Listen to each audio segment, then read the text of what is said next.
NCERT class 10 math exercise 1.1 से question number 5 को solve करेंगे। क्वेश्चन नंबर 5 क्या कहता है, check whether 6 to the power n can end with unit digit 0 for any natural number n। जो ये 6 to the power n given है ना, ये जो 6 to the power n given है, इसके बारे में क्या कह रहे हैं कि ये 6 to the power n में जो n है वो क्या है, एक नेचुरल नंबर है। तो n अगर नेचुरल नंबर है, n अगर नेचुरल नंबर है, ठीक है, तो what are natural numbers? Natural numbers क्या होते हैं? नेचुरल नंबर वो नंबर्स होते हैं जो स्टार्ट करते हैं 1 से, फिर 2, फिर 3, फिर 4। ऐसे नंबर्स को हम क्या कहते हैं? नेचुरल नंबर कहते हैं। तो 6 to the power n का मतलब क्या हुआ? What is the meaning of 6 to the power n? तो 6 के पावर n का मतलब ये हुआ कि n की वैल्यू 1 हो सकती है, n की वैल्यू 2 हो सकती है, n की वैल्यू 3 हो सकती है, n की वैल्यू 4 एंड सो ऑन हो सकता है। कैसा होगा? 6 to the power 1, 6 to the power 2, 6 to the power 3 and so on, आप ऐसे आगे जा सकते हैं, ठीक है। और जब आप इसको एक्सपेंड करेंगे, जैसे 6 to the power 1 का मतलब क्या होता है? What is the meaning of 6 to the power 1? 6 to the power 1 का मतलब 6 हो गया, 6 की का स्क्वायर। 6 to the power 2 अगर मैं करता हूँ तो इसका मतलब क्या हुआ? 6 into 6 that is equal to 36। तो यहाँ यूनिट प्लेस पे क्या आ गया? 6 आ गया। तो हमें ऐसे ही n की कोई एक ऐसी वैल्यू चूज करनी है और या चेक करना है बेसिकली, जिसके लिए ये यूनिट प्लेस पे क्या आ जाए? 0 आ जाए। मतलब 6 to the power n कोई एक ऐसी वैल्यू होगी, नेचुरल नंबर होगा, जाहिर सी बात है, जिसके लिए ये यूनिट प्लेस पे क्या आ जाए? 0 आ जाए। हमें यही चेक करके बताना है।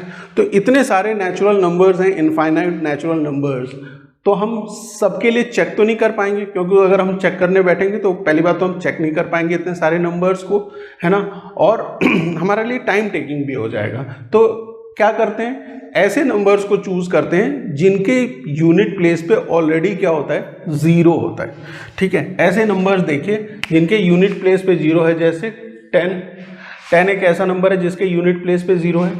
मैंने ले लिया 20 भी एक ऐसा नंबर है जिसके यूनिट प्लेस पे 0 है।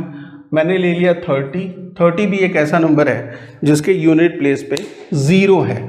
और अगर मैं इन नंबर्स को प्राइम फैक्टराइज करूं, ठीक है, इन नंबर्स को मैं क्या कर रहा हूं? प्राइम फैक्टराइज कर रहा हूं, ठीक है। देखते हैं प्राइम फैक्टराइज करने पे क्या पैटर्न मिलता है। अगर मैं इसे 2 से करता हूं तो 5, और 5 से करता हूं तो 1, तो 10 can be written as 2 into 5।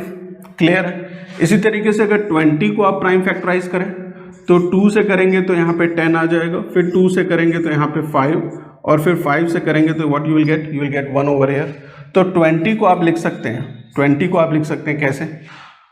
2 into 2 into 5 के फॉर्म में।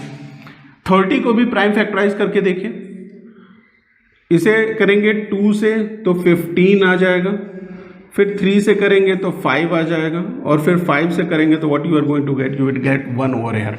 तो यहाँ पे 30 को अगर मैंने प्राइम फैक्टराइज किया तो मुझे क्या मिला?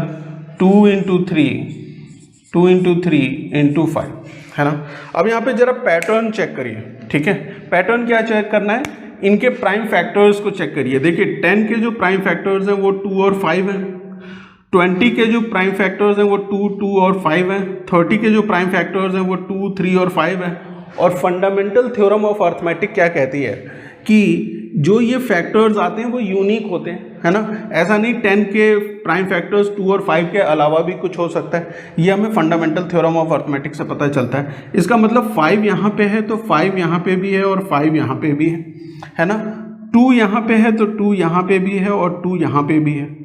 तो इसका मतलब क्या हुआ कि कोई भी ऐसा नंबर होगा जिसके यूनिट प्लेस पे अगर 0 है, ठीक है, ये जैसे यूनिट प्लेस पे 0 है, कोई भी ऐसा नंबर जिसके यूनिट प्लेस पे अगर 0 है तो उसके जो प्राइम फैक्टर्स होंगे उसमें 2 और 5 ज़रूर होगा, ठीक है। यूनिट प्लेस पे अगर 0 है तो प्राइम फैक्टर्स, ठीक है, प्राइम फैक्टर्स 2 into 5 मतलब 2 और 5 ज़रूर होंगे उसमें, है ना। यूनिट प्लेस पे अगर 0 है तो यूनिट प्लेस पे 0 होने के लिए जो प्राइम फैक्टर्स होंगे वो 2 और 5 होंगे। कैसे पता चला? हमने यहाँ से पैटर्न चेक कर लिया। जो नंबर हमें गिवन है वो है 6 टू द पावर n। अगर मैं इस 6 को प्राइम फैक्टराइज करूँ और उसमें मुझे 2 और 5 दोनों मिल जाएं, तो इसका मतलब क्या होगा कि n की कोई भी ऐसी वैल्यू होगी उसके लिए क्या हो जाएगा, यूनिट प्लेस पे 0 आ सकता है। ठीक है, तो देखिए मैंने क्या किया, 6 को प्राइम फैक्टराइज किया। ठीक है, 6 को अगर आप प्राइम फैक्टराइज करते हैं तो what you are going to get, 2 से करेंगे तो यहाँ पे 3 आ जाएगा और 3 से करेंगे तो you will get 1 over here. तो 6 can be written as 2 into 3। भाई 6 को आप लिख सकते हैं 2 इंटू 3 के फॉर्म में, 2 और 3 इसके प्राइम फैक्टर्स हैं, तो मैंने 6 को लिख लिया 2 इंटू 3 के फॉर्म में, है ना। और इसी तरीके से 6 टू द पावर n अगर होता तो हम इसे क्या लिखते हैं, 2 into 3 to the power n लिख सकते हैं या नहीं लिख सकते? कोई दिक्कत है इस चीज़ में? कोई दिक्कत नहीं। इसका मतलब कि 6 के जो फैक्टर्स हैं वो 2 और 3 हैं। ठीक है, 6 के जो प्राइम फैक्टर्स हैं वो क्या हैं, 2 और 3 हैं। क्या यहाँ पे आपको 5 कहीं नज़र आ रहा है? 5 नज़र आ रहा है? देखिए 2 और 5 दोनों होने चाहिए, तो 2 तो है यहाँ पे लेकिन 5 मिसिंग है। क्या है?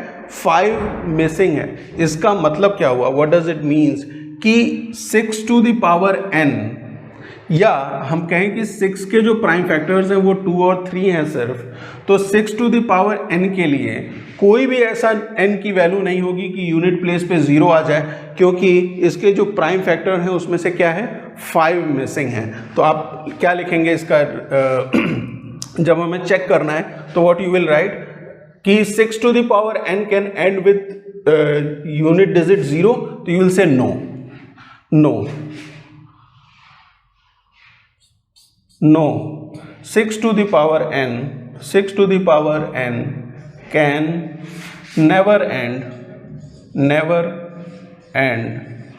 with unit digit 0 as it don't have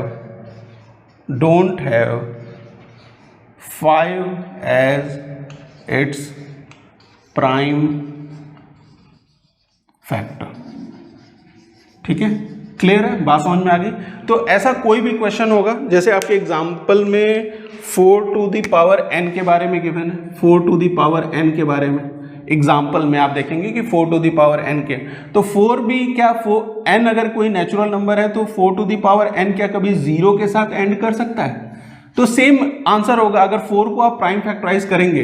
देखिए अगर मैं 4 को प्राइम फैक्टराइज कर लूँ, ठीक है, 4 को, तो मुझे क्या मिलेगा, 2 इंटू 2 मिलने वाला है। देखिए 4 को प्राइम फैक्टराइज अगर मैं कर रहा हूँ तो 2 से करूँगा 2 टाइम्स और 2 से करूँगा 2 टाइम्स, तो 4 can be written as what, 2 into 2। तो यहाँ पे 2 तो है लेकिन 5 है क्या, नहीं है। इसका मतलब कि 4 टू द पावर n भी कभी भी 0 के साथ एंड नहीं करेगा, जबकि n क्या है, कोई भी नेचुरल नंबर है ना। इसी तरीके से कहीं कहीं क्वेश्चन में आपको 12 टू द पावर n भी दिख जाएगा। ठीक है, 12 टू द पावर n, तो 12 टू द पावर n भी एंड कर सकता है क्या? 12 को प्राइम फैक्टराइज कर लीजिए, अगर इसका प्राइम फैक्टर्स में 2 और 5 आ जाए तो इसका मतलब ये 12 to the power n end करेगा विद 0, अदरवाइज वो नहीं एंड करेगा। तो ये आप लिख सकते हैं अपना आंसर कि हमने जब चेक किया तो हमें क्या मिला कि नहीं, ऐसा नहीं हो सकता कि 6 to the power n can end with digit 0 for any natural number n। क्यों? क्योंकि जो इसके फैक्टर्स हैं उसमें ये 5 प्राइम फैक्टर्स में ये 5 क्या है, मिसिंग है। मिलते हैं नेक्स्ट वीडियो में जिसमें हम क्वेश्चन नंबर 6 को डिस्कस करेंगे। Thank you for watching.